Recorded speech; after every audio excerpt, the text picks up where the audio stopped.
வாசிக்க கேட்போம். யோவான் எழுதின சுவிசேஷம் 12வது அதிகாரம். யோவான் 12வது அதிகாரம் 25-26 ஆகிய 2 வசனங்களையும் வாசிக்க கேட்போம். யோவான் 12:25-26. தன் ஜீவனை சிநேகிக்கிறவன் அதை இழந்து போவான். ஆமென் சொல்லு. தன் ஜீவனை சிநேகிக்கிறவன் அதை இழந்து போகிறான். இந்த உலகத்தில் தன் ஜீவனை வெறுக்கிறவனோ அவன் அதை நித்திய ஜீவ காலமாய் காத்துக்கொள்வான். ஆமென்.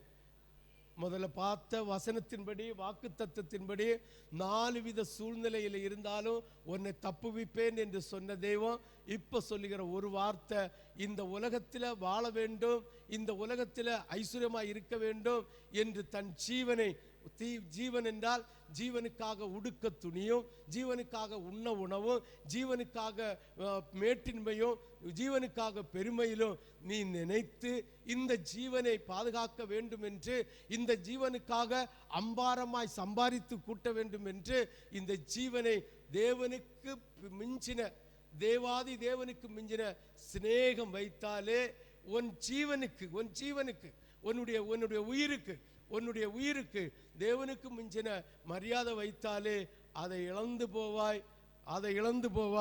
வாசுங்க, இழந்து போவாய். இந்த உலகத்தில் தன் ஜீவனை வெறுக்கிறவனே, என் ஜீவனாவது இல்லை, என் ஜீவன் இந்த உலகத்தை விட்டு போனாலும் என் தேவனை ஒருபோதும் தூசிக்கிற இடத்துல நான் இருக்க மாட்டேன், என் தேவனை பரிகாசம் அடிக்கிற இடத்துல இருக்க மாட்டேன், என் தேவனை நிந்திக்கிற இடத்துல இருக்க மாட்டேன் என்று நீ ஆண்டவருடைய ஜீவனை நம்பி உன் ஜீவனை வெறுக்கிற சூழ்நிலையில் இருந்தால் ஒரு நாளும் உன் ஜீவனை நீ இழந்து போக மாட்டாய்.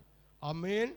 ஹல்லேலூயா, ஹல்லேலூயா. வெறுக்கிறவனோ அவன் அதை நித்திய ஜீவ காலமும் காத்துக்கொள்வான்.